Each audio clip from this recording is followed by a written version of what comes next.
Hi, Wood Creek Bears. I'm Mrs. Skineski, and today I get to read Chapter 3 from our One School, One Book, Dragons in a Bag.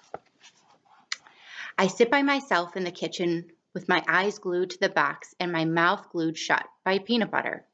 I try not to blink, but nothing happens for so long that I cave. Did I imagine the whole thing? Maybe there's nothing special inside that box after all.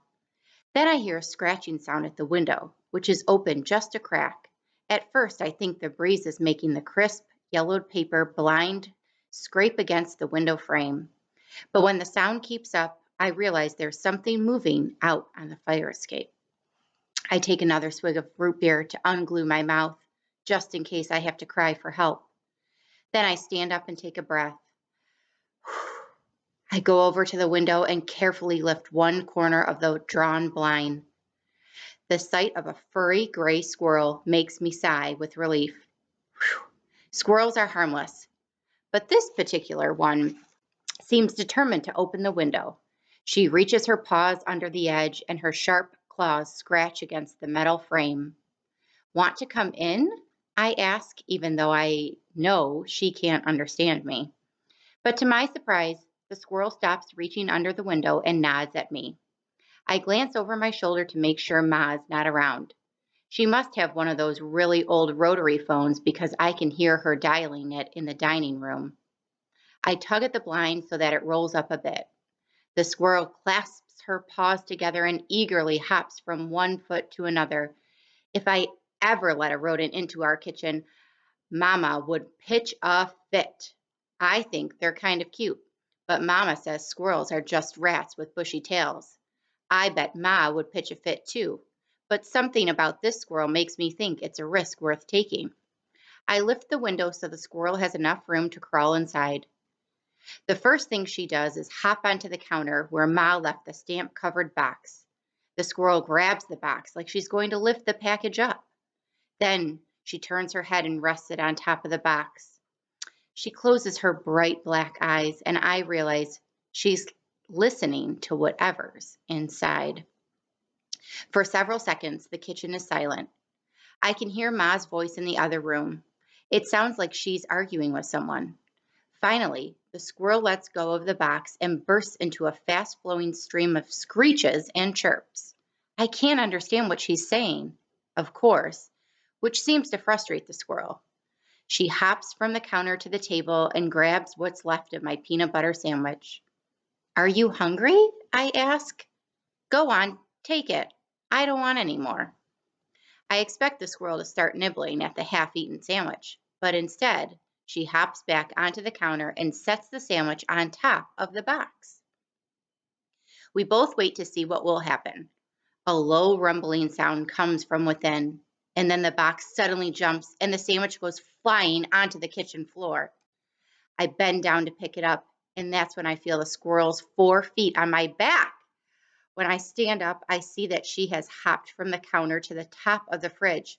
The determined squirrel is pushing aside Ma's bread box to reach the cupboard it's blocking. Here's a little picture of the squirrel. Can you see that? What's up there? I ask.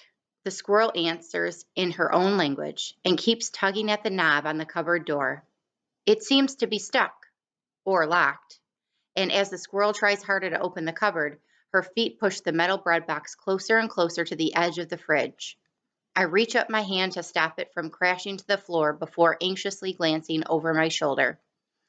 You better quiet down or Ma will hear you, I warn the squirrel.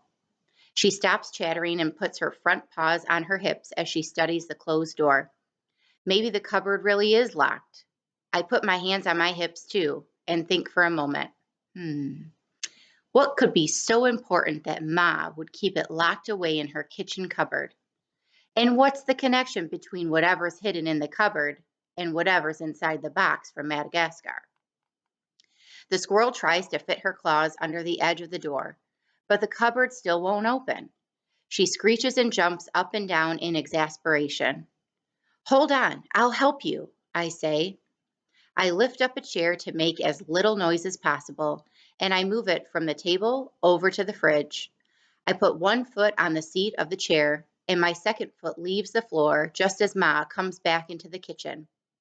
What on earth? Ma's eyes dart from me to the squirrel and over to the box. I hop down from the chair and brace myself for a whole lot of hollering, but instead, Ma quietly asks, "Where are the marshmallows?" Marshmallows, I ask. Is that what Ma keeps locked away in her cupboard? You didn't give them any, did you, boy? She asks, with a panicked look on her face. No, ma'am. She glares at me. So I quickly say, No, Ma. Then I wonder just who she meant when she said them. Whatever's inside the box, there's more than one. The squirrel pounds her tiny fist on the cupboard door and screeches at Ma. Who asked you? Ma cries. You noisy little troublemaker, get out of my kitchen. When the squirrel doesn't obey, Ma grabs a wooden cane that's leaning against the wall. For a moment, I think she's going to wallop me. But instead, Ma raises the cane and aims for the squirrel. She jumps out of the way just in time, and Ma's cane crashes the metal bread box instead. It clatters to the floor, and the squirrel lands on my head before hopping back onto the counter. She stands on her hind legs and chatters angrily at Ma. Don't you tell me how to handle my business. I may be old, but I ain't daft. Now get. Ma swings the cane again, and this time it comes down hard on the cardboard box. The squirrel and I gasp at the same time. Ma doesn't seem to care that there are things that are alive inside the box. She raises the cane over her head once more, but this time the squirrel surrenders. She backs away from the badly dented box, her paws held up in surrender. Then, to my surprise, the squirrel looks straight at me.